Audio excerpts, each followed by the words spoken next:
ਵਾਹਿਗੁਰੂ ਜੀ ਕਾ ਖਾਲਸਾ ਵਾਹਿਗੁਰੂ ਜੀ ਕੀ ਫਤਿਹ। ਗੁਰਮੁਖੋ ਆਓ ਗੁਰਮਤਿ ਵਿਚਾਰਾਂ ਦੀ ਸਾਂਝ ਕਰੀਏ।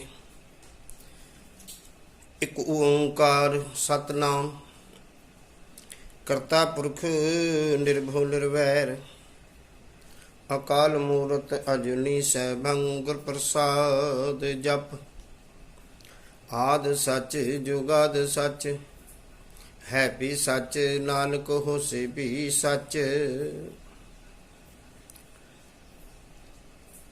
ਪਰਮ ਸਨਮਾਨਯੋਗ ਗੁਰੂ ਰੂਪ ਸਾਧ ਸੰਗਤ ਜੀ, ਕੱਲ ਆਪਾਂ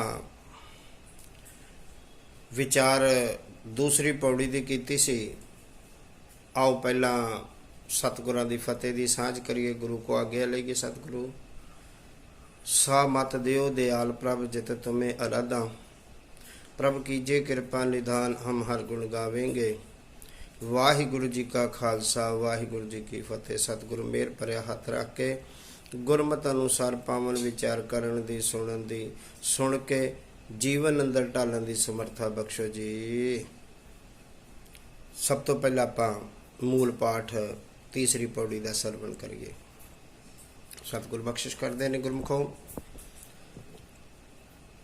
गावे को तान होवे किसे तान गावे को दात जने निशान गावे को गुण वडियाइयां चार गावे को विद्या बिखम विचार गावे को साज करे तन खे गावे को जी लै फिर दे गावे को जापे दिसे दूर गावे को वेखे हादरा हदूर कथना कथी न आवे तोट कथ कथ कथी कोटि कोट कोट देंदा दे लैंदे थक पाहे जुगा जुगंतर खाही खाहे हुक्मी हुक्म चलाए राह नानक विकसे वे परवाह।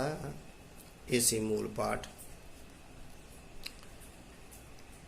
ਇਹਦੇ ਵਿੱਚ ਸਤਿਗੁਰੂ ਜੀ ਨੇ ਜੋ ਬਖਸ਼ਿਸ਼ ਕੀਤੀ ਹੈ ਉਹ ਕੀ ਕੀਤੀ ਹੈ।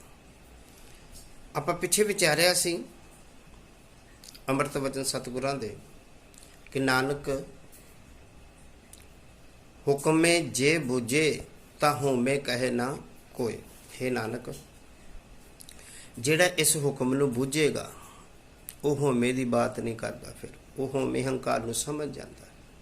ਉਹ ਤਾਂ ਫਿਰ ਜੋ ਕਹਿੰਦਾ ਇੱਕੋ ਗੱਲ ਕਹਿੰਦਾ, ਵਾਹਿਗੁਰੂ ਮੈਂ ਹੋ ਨਹੀਂ। ਕੀ ਕਹਿੰਦਾ? ਹੋ ਨਹੀਂ, ਸਭ ਕੁਛ ਤੇਰਾ, ਮੈਂ ਕੁਛ ਵੀ ਨਹੀਂਗਾ, ਸਭ ਕੁਛ ਤੇਰਾ ਹੀ ਤੇਰਾ। ਤੇ ਫਿਰ ਜੋ ਕੁਛ ਵੀ ਬਖਸ਼ਿਸ਼ ਹੋਇਆ ਉਹ ਸਾਰਾ ਕੁਛ ਉਸ ਮਾਲਕ ਦੀ ਦਾਤ ਸਮਝਦਾ, ਨਿਸ਼ਾਨ ਸਮਝਦਾ। ਤੇ ਕਿਵੇਂ ਕਿਵੇਂ? ਸਤਿਗੁਰ ਕਹਿਣ ਲੱਗੇ ਗਾਵੇ ਕੋ ਤਾਣ ਹੋਵੇ ਕਿਸੇ ਤਾਣ ਗਾਵੇ ਕੋ ਦਾਤ ਜਾਣੇ ਨਿਸ਼ਾਨ। ਗਾਉਣਾ, ਗਾਉਣ ਤੋਂ ਮੁਰਾਦ ਕੀ ਹੈ? ਸੱਚੇ ਪਾਤਸ਼ਾਹ ਬਖਸ਼ਿਸ਼ ਕਰਦੇ ਨੇ ਕਿ ਰਜ਼ਾ, ਹੁਣ ਉਹਦੀ ਤਾਕਤ ਜੋ ਮਿਲੀ ਹੈ। ਹੁਣ ਤਾਕਤ ਗੁਰਮੁਖੋ ਕਈ ਤਰ੍ਹਾਂ ਦੀ ਹੈ, ਤੇ ਇਸ ਤੋਂ ਪਹਿਲਾਂ ਮੈਂ ਗਾਉਣ ਦਾ ਥੋੜਾ ਜਿਹਾ ਸਮਝਾਦਾ। ਗਾਵੇ, ਹੁਣ ਗਾਵੇ, ਗਾਵਨ, ਗਾਉਣਾ ਇਹ ਰਲਦੇ ਮਿਲਦੇ ਸ਼ਬਦ ਨੇ।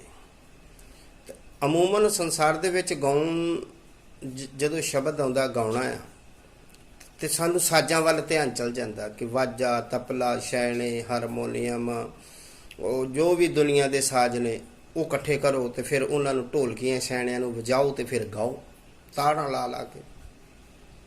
ਅਸਲ 'ਚ ਇਹ ਗਾਉਣਾ ਨਹੀਂ ਗਾ, ਇਹ ਸੰਗੀਤ ਹੈ। ਗਾਉਣਾ ਕੀ ਆ?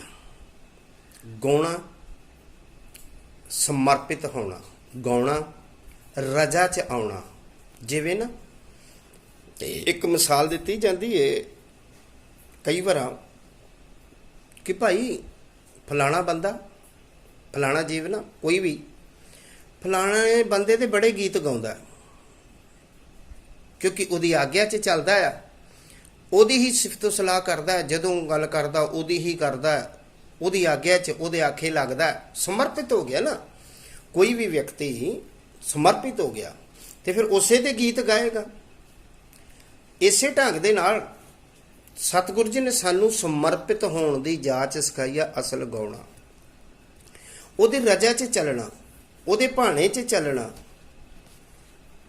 ਉਹਦੀ ਰਜਾ 'ਚ ਚੱਲਣਾ, ਉਹਦੇ ਭਾਣੇ 'ਚ ਚੱਲਣਾ।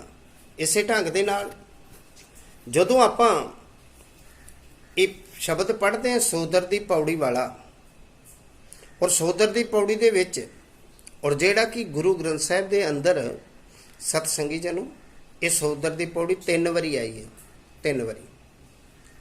ਪਹਿਲਾਂ ਜਪਜੀ ਸਾਹਿਬ ਦੀ 27ਵੀਂ ਪੌੜੀ, ਫਿਰ ਰਹਿਰਾਸ ਸਾਹਿਬ ਜੀ ਦੇ ਜਦੋਂ ਆਪਾਂ ਗੁਰੂ ਗ੍ਰੰਥ ਸਾਹਿਬ ਦੇ ਪਾਠ ਕਰਦੇ ਹਾਂ ਉਦੋਂ, ਫਿਰ ਸੋਦਰ ਰਾਗ ਆਸਾ ਮਹੱਲਾ ਪਹਿਲਾ, ਯਾਨੀ ਕਿ ਆਸਾ ਰਾਗ ਜਦੋਂ ਸ਼ੁਰੂ ਹੁੰਦਾ ਉਦੋਂ ਇਹ ਸੋਦਰ ਦੀ ਪੌੜੀ ਆਈ ਆ। ਔਰ ਇਹਦੇ ਵਿੱਚ ਇਹੋ ਸ਼ਬਦ ਵਰਤੇ ਗਏ ਨੇ ਕਿ ਖਾਸ ਕਰਕੇ ਇਸ ਕਾਇਨਾਤ ਦੇ ਮਹਾਂਪੁਰਸ਼ਾਂ ਦੇ, ਦੇਵੀ ਦੇਵਤਿਆਂ ਦੇ ਸਾਰਿਆਂ ਦਾ ਜ਼ਿਕਰ ਕੀਤਾ। ਸਤਿਗੁਰ ਕਹਿੰਦੇ ਨਾ ਕਿ ਜਿਵੇਂ ਆਪਾਂ ਥੋੜਾ ਜਿਹਾ ਸਰਵਣ ਕਰੀਏ ਕਿ ਸੋਦਰ ਕੇਹਾ ਸੋ ਕਰ ਕੇਹਾ ਜਿਤ ਬੈ ਸਰਬ ਸੰਭਾਲੈ, ਵਾਜੇ ਨਾਦ ਅਨੇਕ ਅਸੰਖਾਂ, ਕੇਤੇ ਵਾਵਣ ਹਾਰੇ ਕੇਤੇ ਰਾਗ ਪਰੀ ਸਿਉ ਕਹੀਨ, ਕੇਤੇ ਗਾਵਣ ਹਾਰੇ। ਹੁਣ ਕਿੰਨੇ ਕਿੰਨੇ ਥੋੜਾ ਜਿਹਾ ਜ਼ਿਕਰ ਕੀਤਾ ਬਾਬਾ ਜੀ ਨੇ। ਕੀ ਕਹਿੰਦਾ ਗਾ? ਗਾਵਣ ਗਾਵੇਂ ਤੋਲੂ, ਜਪਜੀ ਸਾਹਿਬ ਦੇ ਵਿੱਚ ਗਾਵੇ ਆ ਤੇ ਸੋਦਰ ਦੇ ਵਿੱਚ ਗਾਵਨ ਆ, ਇਹ ਫਰਕ ਆ। ਗਾਵੇ ਤੋਲੂ ਪਾਉਣ ਪਾਣੀ ਬੈ ਸੰਤਰ, ਗਾਵੇ ਰਾਜਾ ਧਰਮ ਦੁਆਰੇ। ਕਿ ਹੇ ਸੱਚੇ ਪਾਤਸ਼ਾਹ ਤੈਨੂੰ ਪਾਉਣ ਪਾਣੀ ਬੈ ਸੰਤਰ। ਹੁਣ ਮੈਂ ਇੱਥੇ ਇੱਕ ਬੇਨਤੀ ਕਰਾਂ, ਆਪਾਂ ਦੁਨਿਆਵੀ ਤੌਰ ਤੇ ਸੰਗੀਤ ਦੇ ਤੌਰ ਤੇ ਆਪਾਂ ਵਾਜਾ ਤਬਲਾ ਛੈਣੇ ਢੋਲਕੀਆਂ ਛੈਣੇ ਇਕੱਠੇ ਕਰ ਲਏ, ਲੇਕਿਨ ਮੈਨੂੰ ਇਹ ਦੱਸੋ ਇਹ ਪਾਉਣ ਗਾਰੀ ਆ, ਪਵਨ ਕੋ ਕਿਹੜਾ ਵਾਜਾ, ਕਿਹੜਾ ਤਬਲਾ, ਕਿਹੜੀ ਢੋਲਕੀ, ਕਿਹੜੇ ਛੈਣੇ ਨੇ? ਪਾਣੀ ਆ, ਪਾਣੀ ਕੋ ਕੀ ਆ? ਬੈਸੰਤਰ, ਜਿਹੜੀ ਅੱਗ ਆ ਸਭ ਨੂੰ ਸਾੜ ਕੇ ਰੱਖਦੀ ਆ, ਲੇਕਿਨ ਉਹਦੀ ਰਜਾ 'ਚ ਚੱਲ ਰਹੀ ਆ, ਉਹਦੇ ਭਾਣੇ 'ਚ ਚੱਲ ਰਹੀ ਆ। ਔਰ ਇੱਥੇ ਮੈਂ ਬੇਨਤੀ ਕਰਾਂ, ਜਦੋਂ ਇਹ ਕਾਇਨਾਤ ਦੇ ਅੰਗ ਭਾਣੇ ਤੋਂ ਬਾਹਰ ਹੋਣਗੇ ਉਦੋਂ ਤਬਾਹੀ ਹੋਏਗੀ। ਅੱਗ ਬਾਹਰ ਹੋ ਜਾਏਗੀ, ਸੰਸਾਰ ਸੜ ਜਾਏਗਾ।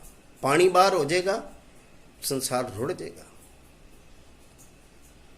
ਪੌਣ ਬਾਹਰ ਹੋ ਜਾਏਗੀ, ਸੰਸਾਰ ਖਤਮ ਹੋ ਜਾਏਗਾ।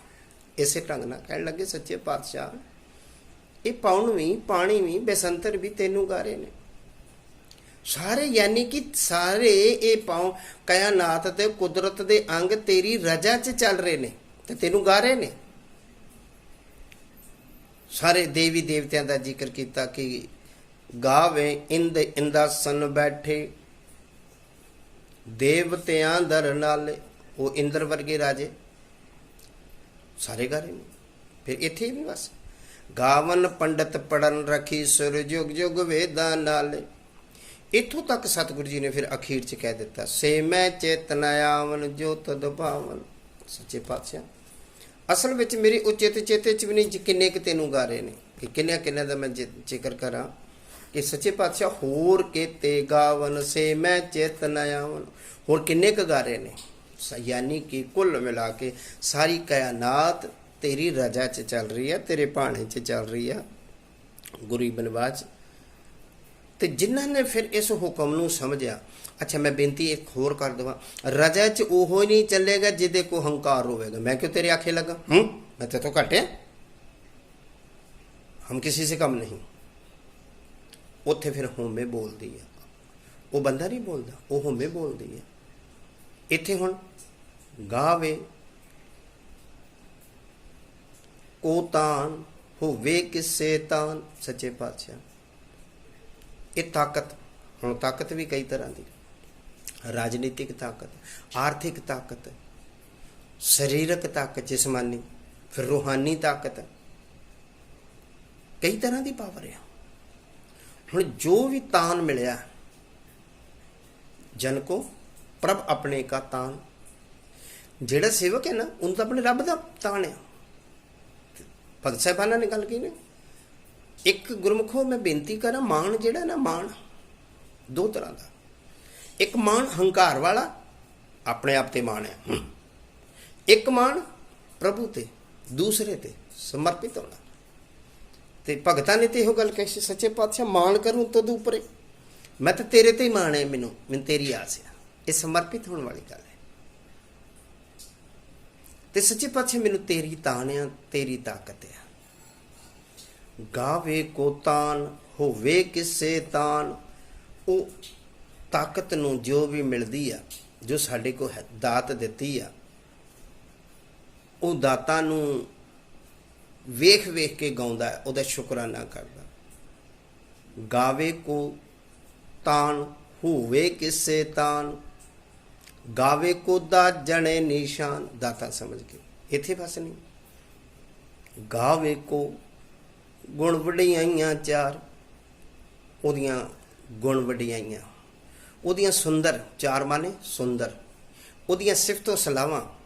ਹੁਣ ਸਿਫਤੋ ਸਲਾਵਾਂ ਦੇ ਵਿੱਚ ਖਾਸ ਕਰਕੇ ਬੇਸ਼ੱਕ ਭਾਵੇਂ ਰੱਬ ਜੀ ਦੀਆਂ ਸਿਫਤਾਂ ਦਾ ਕੋਈ ਅੰਤ ਨਹੀਂ। ਜਿਵੇਂ ਗੱਲ ਕਹੀ ਨਾ, ਤੇਰੇ ਕਵਨ ਕਵਨ ਗੁਣ ਕਹਿ ਕਹਿ ਗਾਵਾਂ, ਤੂੰ ਸਾਹਿਬ ਗੁਣੀ ਨਿਧਾਨਾ। ਤੁਮਰੀ ਮੈਂ ਮਾਂ ਬਰਨ ਨਾ ਸਾਕੂੰ, ਤੂੰ ਠਾਕੁਰ ਊਚ ਭਗਵਾਨਾ। ਇਸੇ ਢੰਗ ਨਾਲ ਅੰਤ ਨਾ ਸਿਫਤੀ ਕਹਿ ਨ ਅੰਤ, ਅੰਤ ਨਾ ਕਰਨਾ ਦੇ ਨ ਅੰਤ। ਪਰ ਫਿਰ ਵੀ ਆਪਾਂ, ਸਾਡੀ ਝੋਲੀ 'ਚ ਖਾਸ ਕਰਕੇ ਜਦੋਂ ਅਸੀਂ ਗੁਰੂ ਵਾਲੇ ਬਣਦੇ ਹਾਂ, ਗੁਰ ਮੰਤਰ ਤੇ ਮੂਲ ਮੰਤਰ ਸਾਡੀ ਝੋਲੀ 'ਚ, ਉਹ ਪਰਮੇਸ਼ਰ ਦੀ ਵਡਿਆਈ ਪਾਈ ਜਾਂਦੀ ਹੈ। ਹਾਲਾਂਕਿ ਮੂਲ ਮੰਤਰ ਸੱਚੀ ਮੁੱਚੀ ਇੱਕ ਓਂਕਾਰ ਵਾਹਿਗੁਰੂ ਆ। ਅੱਗੇ ਵਿਸ਼ੇਸ਼ਤਾਵਾਂ ਨੇ, ਸਤਨਾਮ ਕਰਤਾ ਪੁਰਖ ਨਿਰਭਉ ਨਿਰਵੈਰ, ਅਕਾਲ ਮੂਰਤ ਅਜੂਨੀ ਸੈਭੰ ਗੁਰ ਪ੍ਰਸਾਦ। ਗਾਵੇ ਕੋ ਗੁਣ ਵਡਿਆਈਆਂ ਚਾਰ, ਗਾਵੇ ਕੋ ਵਿਦਿਆ ਵਿਖਮ ਵਿਚਾਰ। ਕੋਈ ਵਿਦਿਆ ਦੇ ਬਲ ਨਾਲ ਖੋਜ ਕਰਕੇ, ਵਿਦਵਾਨ ਲੋਕ ਜਿਨ੍ਹਾਂ ਨੂੰ ਕਹਿੰਦੇ ਆ, ਉਹ ਪਰਮੇਸ਼ਰ ਦੀ ਸਿਫਤ ਸਲਾਹ ਕਰ ਰਹੇ ਨੇ, ਉਹਨੂੰ ਗਾ ਰਹੇ ਨੇ, ਉਹਦੀ ਰਜਾ 'ਚ ਚੱਲ ਰਹੇ ਨੇ, ਸਮਝ ਕੇ ਕਿ ਹੁਣ ਸਮਝ ਆ ਗਈ ਹੈ ਸਾਨੂੰ। ਫਿਰ ਇਤਨੀ ਸਮਝ ਆਈ, ਗਾਵੇ ਕੋ ਸਾਜ ਕਰੇ ਤਨਖੇ, ਗਾਵੇ ਕੋ ਜੀ ਲੈ ਫਿਰਦੇ। ਇਹ ਸਮਝ ਆਈ ਕਿ ਸੱਚੇ ਪਾਤਸ਼ਾਹ ਤੂੰ ਸਾਜਣ ਵਾਲਾ ਵੀ ਤੂੰ, ਯਾਨੀ ਸਾਨੂੰ ਬਣਾਉਣ ਵਾਲਾ ਵੀ ਤੂੰ। ਸਾਜ ਕਰੇ ਤਨ ਦੇ, ਇਹ ਦੇ ਰਿਹਾ, ਤਨ ਦੇ ਰਿਹਾ। ਗਾਵੇ ਕੋ ਸਾਜ ਕਰੇ ਤਨ ਖੇ, ਇਹ ਤਨ ਨੂੰ ਖੇ ਵੀ ਤੂੰ ਕਰਨ ਵਾਲਾ ਤੇ ਬਣਾਉਣਾ ਵਾ ਭਾਈ ਤੂੰ। ਫਿਰ ਇਹ ਸਮਝ ਕਈਆਂ ਨੂੰ ਆਈ। ਗਾਵੇ ਕੋ ਜੀ ਲੈ ਫਿਰਦੇ, ਤੂੰ ਆਪ ਹੀ ਜਿੰਦ ਜਾਨ ਦੇਣ ਵਾਲਾ। ਜਿੱਥੇ ਸਰੀਰ ਵੀ ਤੂੰ ਬਣਾਉਣਾ, ਤੂੰ ਬਖਸ਼ਿਸ਼ ਕੀਤੀ, ਅੰਦਰ ਜਿੰਦ ਜਾਨ ਵੀ ਤੂੰ ਪਾਈ। ਗਾਵੇ ਕੋ ਜੀ ਲੈ ਫਿਰਦੇ, ਆਪ ਹੀ ਦਿੰਦਾ ਆਪ ਹੀ ਲੈਣਾ। ਗਾਵੇ ਕੋ ਜਾਪੇ ਦਿਸੇ ਦੂਰ, ਆਪ ਹੀ ਉਹਨੂੰ ਫਿਰ ਨੇੜੇ ਸਮਝ ਰਿਹਾ, ਐਸਾ ਸਮਝ ਰਿਹਾ ਕਈ ਐ ਜਾਪਦਾ। ਗਾਵੇ ਕੋ ਜਾਪੇ ਦਿਸੇ ਦੂਰ, ਬਹੁਤ ਦੂਰ ਹੈ, ਬਹੁਤ ਵੱਡਾ। ਗਾਵੇ ਕੋ ਵੇਖੇ ਹਾਦਰਾ ਹਦੂਰ, ਫਿਰ ਇਸ ਤਰ੍ਹਾਂ ਵੀ ਗਾਇਆ ਕਿ ਗੁਰ ਮੇਰੇ ਸੰਗ ਸਦਾ ਹੈ ਨਾਲ, ਗੁਰੂ ਤੇ ਮੇਰੇ ਨਾਲ ਨੇ ਸਦਾ। ਅੰਗ ਸੰਗੇ ਅਭੰਗੰ ਬਬੂਤੇ, ਕਹਿ ਰਵਿਦਾਸ ਹੱਥ ਪੇ ਨੇਰੇ, ਉਹ ਹੱਥ ਨਾਲ ਨੇਰੇ। ਪਰ ਪਰਮੇਸ਼ਰ ਵਾਹਿਗੁਰੂ ਤੇਰੀ ਇਸ ਸਿਫਤੋ ਸਲਾਹ ਦੇ ਵਿੱਚ, ਗਾਉਣ ਦੇ ਵਿੱਚ ਕਿਸੇ ਤਰ੍ਹਾਂ ਦੀ ਕਥਨ ਕਹਾਣੀਆਂ 'ਚ ਕੋਈ ਕਮੀ ਨਹੀਂ। ਸਤਿਗੁਰ ਕਹਿਣ ਲੱਗੇ, ਕਥਨਾ ਕਥੀ ਨਾ ਆਵੇ ਟੋਟ। ਤੈਨੂੰ ਕਥਨ 'ਚ ਕੋਈ ਟੋਟ ਨਹੀਂ ਗੀ, ਯਾਨੀ ਕਿ ਕੋਈ ਅੰਤ ਹੀ ਨਹੀਂ ਗਾ। ਕਥ ਕਥ ਕਥੀ ਕੋਟੀ ਕੋਟ ਕੋਟ, ਯਾਨੀ ਕਿ ਕਰੋੜਾਂ ਕਰੋੜ ਤੈਨੂੰ ਕਥ ਰਹੇ ਨੇ, ਤੈਨੂੰ ਬਿਆਨ ਕਰ ਰਹੇ ਨੇ, ਤੈਨੂੰ ਯਾਦ ਕਰ ਰਹੇ ਨੇ, ਤੈਨੂੰ ਸਮਰਪਿਤ ਹੋ ਰਹੇ ਨੇ। ਇੱਥੋਂ ਤੱਕ ਸੰਸਾਰ ਦੇ ਲੋਕ ਦੇਂਦਾ ਦੇ ਲੈਂਦੇ ਥਕ ਪਾਏ, ਜੁਗਾ ਜੁਗੰਤਰ ਖਾਹੀ ਖਾਏ। ਤੂੰ ਸਾਰਿਆਂ ਨੂੰ ਦਾਤਾਵਾਂ ਦੇ ਰਿਹਾ। ਇਹ ਸੰਸਾਰ ਦੇ ਲੋਕ ਜੁਗਾ ਜੁਗੰਤਰਾਂ ਤੋਂ ਖਾਈ ਜਾ ਰਹੇ ਨੇ, ਖਾਈ ਜਾ ਰਹੇ ਨੇ, ਹੰਡਾਈ ਜਾ ਰਹੇ ਨੇ। ਪਰ ਤੇਰੇ ਦੇਣ ਦੇ ਵਿੱਚ, ਤੇਰੀ ਬਖਸ਼ਿਸ਼ ਕਰਨ ਦੇ ਵਿੱਚ ਕੋਈ ਤੋਟ ਨਹੀਂ ਗੀ। ਗੁਸਤਾਖੀ ਦੀ ਮਾਫੀ, ਸਾਡੇ ਸ਼ੁਕਰਾਨੇ ਦੇ ਵਿੱਚ ਤੋਟ ਆ ਜਾਂਦੀ, ਅਸੀਂ ਬੇਸ਼ੁਕਰੇ ਹੋ ਜਾਂਦੇ ਹਾਂ। ਲੇਕਿਨ ਪਰਮਾਤਮਾ, ਪਰਮੇਸ਼ਰ, ਰੱਬ ਜੀ ਜਿਹੜਾ ਦੀਨਨ ਕੀ ਪ੍ਰਤਪਾਲ ਕਰੇ, ਸਾਰਿਆਂ ਦੇ ਪ੍ਰਤੀਫਲ ਕਹਿੰਦਾ। ਇੱਥੋਂ ਤੱਕ ਦੋਖਨ ਦੇਖਨ ਦੇਤ ਨਾ ਹਾਰੇ। ਉਹ ਦੁੱਖ ਨਹੀਂ ਵੇਖਦਾ, ਸਾਡੇ ਕਮੀਆਂ ਨਹੀਂ ਵੇਖਦਾ, ਉਹ ਦਿੰਦਾ ਹੀ ਦਿੰਦਾ। ਤੇ ਫਿਰ ਜਿਨ੍ਹਾਂ ਨੂੰ ਇਹ ਸਮਝ ਆਈ ਉਸ ਹੁਕਮ ਦੀ, ਤੇ ਸਤਿਗੁਰ ਕਹਿਣ ਲੱਗੇ ਫਿਰ ਉਸ ਹੁਕਮ ਦੇ ਅਨੁਸਾਰ ਉਹ ਜੀਵ ਕਿਵੇਂ ਚੱਲਿਆ। ਹੁਕਮੀ ਹੁਕਮ ਚਲਾਏ ਰਾਹ, ਉਹ ਹੁਕਮੀ ਦੇ ਹੁਕਮ ਦੇ ਚਲਾਏ ਰਾਹ ਤੇ ਚੱਲਦਾ ਗੁਰਮੁਖ ਗਾਡੀ ਰਾਹ ਜਿਹੜਾ।